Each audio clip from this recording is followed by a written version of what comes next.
काँग्रेसनं सुनेत्रा पवार यांच्यावर गंभीर टीका केली आहे। राज्याच्या राजकारणामध्ये बीडमधील सुनेत्रा पवारांच्या पत्रकार परिषदेतील एका व्हिडिओवरून राजकारण पेटलं आहे। बीडच्या कायदा सुव्यवस्थेवरून सुनेत्रा पवारांना प्रश्न विचारणाऱ्या माध्यमांना धनंजय मुंडेंनी थांबवलं होतं। याच मुद्द्यावरून काँग्रेसनं सुनेत्रा पवारांना टोला हाणला।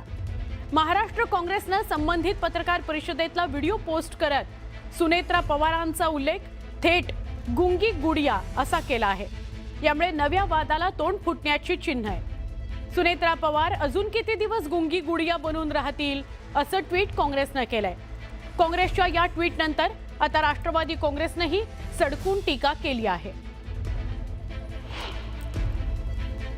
पण महाराष्ट्रामध्ये आपल्या सगळ्यांना माहिती आहे की महिलांचा सन्मान करणारा हा महाराष्ट्र आहे आणि महिलांविषयी ही आपली खरं तर कुणी असं टीका करणं टिप्पणी करणं आपली खरं तर संस्कृती नाही आहे। आणि निश्चित प्रकारे ज्यांनी कुणी असं हे केलं असेल त्यांनी जाहीर ह्या राज्याची सुनेत्रा वहिनींची तर माफी मागावी, परंतु राज्यातील माझ्या महिलांची माफी मागावी हे आपल्या माध्यमातून मी जो टीका करणार आहे त्याला निश्चित प्रकारे त्यांना सांगतो आणि पुन्हा एकदा मी ज्यांनी कुणी हे केलं त्याचा निषेध करतो।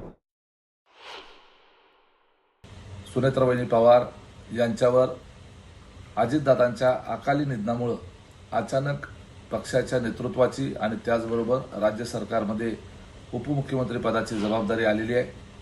त्यांना पदभार घेऊन अजून 6 महिने सुद्धा झालेले नाही आहेत आणि लगेचच ज्यांच्या कुटुंबामध्ये आणि ज्यांच्यावर एवढा मोठा दुःखाचा डोंगर कोसळलेला आहे हे माहीत असताना काँग्रेस पक्षानं अशा पद्धतीनं असंवेदनशीलताचं प्रदर्शन करत अशी वक्तव्य करणं हे खरं तर त्यांना शोभत नाही। एक प्रकारे त्यांनी गुंगी गुडिया हे सुनेत्रा वहिनींच्या संदर्भानं उल्लेख करून काँग्रेसच्या त्यांच्याच नेत्या असलेल्या इंदिरा गांधी यांची सुद्धा एक प्रकारे टिंगल केलेली आहे। गुंगी गुडिया असं म्हणलं आणि ते चुकीचं बोललं गेलंय असं जर काही अजितदादाच्या पक्षातल्या लोकांना वाटत असेल तर मला असं वाटतं काय चुकीचं कुठंच काय नाही। इंदिरा गांधींना गुंगी गुडिया त्या ठिकाणी म्हणलं जात होतं। तिथं असणारे स्थानिक जे नेते आहेत जे आता तालुक्यापुरते राहिलेले आहेत त्यांनी त्या पत्रकाराला अतिशय वाईट पद्धतीने जसं की काय ते स्वतः एक गुंड आहेत अशा टोनमध्ये गप्प बसायला लावलं, शांत बसायला लावलं आणि सामान्य लोकांसाठी जो विचारलेला प्रश्न आहे गुंडागर्दीच्या बाबतीत तो मुद्दामून दाबला। कारण का बहुतांश बीड जिल्ह्यातले गुंड हे त्या नेत्याच्याच परिचयाचे आहेत। त्यातला मोठा गुंड हा जेलमध्ये जाऊन बसलाय, तो कधीच बाहेर निघणार नाही। काँग्रेस स्वतःचा इतिहास विसरली की काय असं म्हणण्यासारखा हा प्रश्न आहे। कारण स्वर्गीय इंदिराजी ज्या वेळेला पंतप्रधान घडल्या त्यावेळेला त्यांनासुद्धा गुंगी गुडिया म्हटलं जात होतं, परंतु अतिशय चांगले निर्णय त्यांनी घेतले। बँकांचं राष्ट्रीयकरण केलं, तनखे रद्द केले, 20 कलमी कार्यक्रम आणला आणि जगातील अतिशय पॉवरफुल अशा महिलांचा ज्याला उल्लेख होतो त्याच्यामध्ये इंदिराजींचा उल्लेख होतो। हे काँग्रेस विसरली का? आणि त्याच्यामुळे गुंगी गुडिया म्हणणं हे एका अर्थाने महिला नेतृत्वाचा अपमान आहे आणि त्यांनी तो करू नये अशी माझी त्यांना विनंती आहे। गुंगी गुडिया कोण होतं हे UPAचं सरकार असताना बघितलंय, त्यामुळे काँग्रेसने इतरांवर टीका करू नये। सुनेत्राताई पवार हे महाराष्ट्राचं नेतृत्व करण्यासाठी पक्ष चालवण्यासाठी सक्षम आहेत। गुंगी गुडिया म्हणून कुणाला हिनवत जात होतं याचं आत्मपरीक्षक काँग्रेसने करावं। काँग्रेसचं UPAचं सरकार असताना 10 वर्षाच्या काळात मौनी बाबा म्हणून कोण काम केलं? कोणी सोनिया गांधींच्या नेतृत्वामध्ये पंतप्रधानपद असताना देखील सोनिया गांधी सांगतील तेच, राहुल गांधींनी तर कायदा संसदेमध्ये फाडून टाकला होता। अशा पद्धतीची अवस्था त्यावेळेला UPAच्या काळामध्ये होती। त्यामुळे गुंगी गुडिया कोण आहे याचं आत्मपरीक्षण हर्षवर्धन सपकाळ आणि काँग्रेसच्या लोकांनी करावं। महाराष्ट्राच्या राजकारणाचा स्तर आता खूप खालावत चाललाय आणि कुठेतरी असं वाटतं की आता ना भाषेची मर्यादा आहे ना बोलण्याची रीत आहे. आज तर काँग्रेसच्या ट्विटर हँडलवरनं जे सुनेत्रा पवारांना म्हटलं गेलं ते अतिशय अपमानास्पद आहे. कोणालाही गुंगी गुडिया म्हणणं, एक ज्या उपमुख्यमंत्री आहेत महाराष्ट्राच्या आणि एक स्त्री असताना त्यांना अशी भाषा वापरणं हे मला मान्य नाही. मी त्यांच्या पक्षाविरुद्ध टोकाचं लढले, पण एक टीका करताना सुद्धा एक मर्यादा लागते.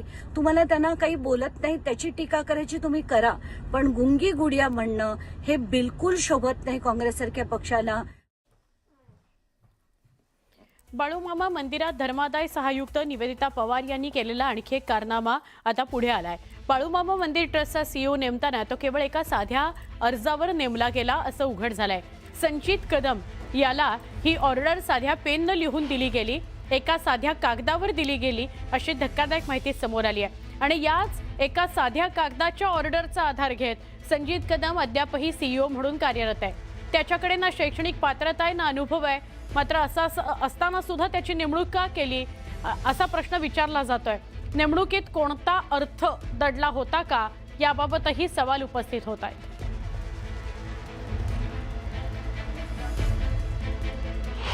जिथं जिथं यामध्ये कुठं करप्शन किंवा तिथंही झालं असेल, भ्रष्टाचार झाला असेल, त्या बाबतीमध्ये निश्चित प्रकारे यांची चौकशी झाली पाहिजे आणि निश्चित प्रकारे त्यांना निश्चित प्रकारे योग्य ते शासन हे दिलं गेलं पाहिजे. तर भविष्यात असं कधी कोणी करणार नाही. बाळूमामा ट्रस्टवर सीईओ संजित कदम यांची नेमणूक बेकायदेशीर आहे आणि त्यांची तात्काळ हकालपट्टी करा अशी मागणी तक्रारदार अरुण हेत्ती यांनी केलेली आहे. त्यासोबतच त्यांची बेकायदेशीर नेमणूक करणाऱ्या निवेदिता पवार यांच्यावर या प्रकरणात गुन्हा दाखल करा अशी मागणी केली गेली आहे. त्यांच्याशी आमचे प्रतिनिधी ज्ञानेश्वर साळोखे यांनी संवाद साधला. बाळूमामा ट्रस्टमधला आणखीन एक कारनामा उघडकीला आलेला आहे. संचित कदम जे सीईओ म्हणून बाळूमामा ट्रस्टवरती आहेत, त्यांना केवळ एका कागदी नोटवरती आहे ती नियुक्ती देण्यात आलेली आहे.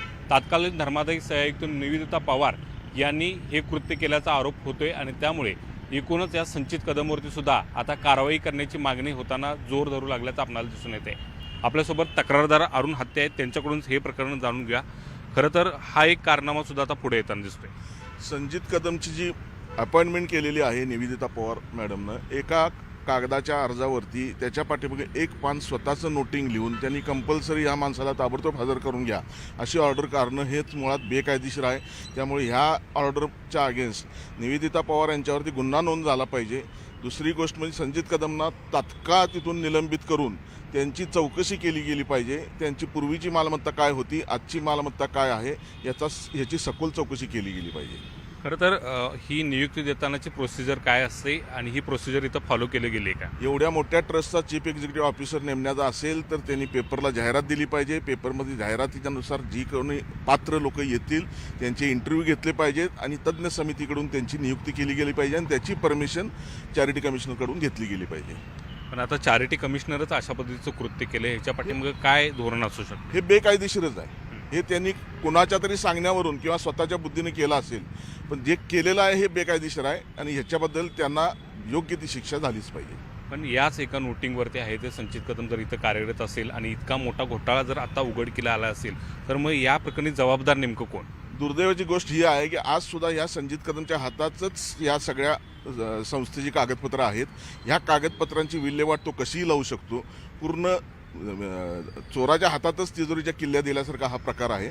त्यामुळे त्याला तिथून पदावरून तत्काळ हटवणं ह्याच्याशिवाय दुसरा पर्याय दिसत नाही. आता ह्या सगळ्या तातडीच्या पार्श्वभूमीवरती हा निर्णय घ्यायला पाहिजे असं वाटतं. 100% त्यांना ताबडतोब निलंबित करून त्यांची चौकशी केली गेली पाहिजे, त्यांच्या प्रॉपर्टीची चौकशी केली गेली पाहिजे आणि त्यांच्या पाठीमागं कोण आहे, त्यांना तिथं एवढ्या फोर्सफुली आणण्याचं मागं कोण आहे. कारण हे पूर्वीचे जे चेअरमन होते रामभाऊ मगदूम, त्यांचे PA म्हणून काम करत होते, स्कूटरवरून फिरत होते. आज ते संस्थेच्या गाडीतून पुढे बसून येतात, ट्रस्टी त्यांच्या मागं बसलेले असतात. हे काहीतरी वेगळं दाखवते. या ठिकाणी पाहायला गेलं तर पोलिसांच्यावरती कुणाचं प्रेशर आहे का अशा पद्धतीचा सवाल तक्रारदार उपस्थित करताना पाहायला मिळतात. मात्र संचित कदम यांची तातडीनं CEO पदावरून हकालपट्टी करावी आणि निवेदिता पवार यांच्यावरती या प्रकरणी आहे तो गुन्हा दाखल करावा अशा पद्धतीची मागणी तक्रारदार करताना पाहायला मिळतात. Video journalist Sandeep Patil, Dnyaneshwar Salunke, news 18 Marathi, Kolhapur.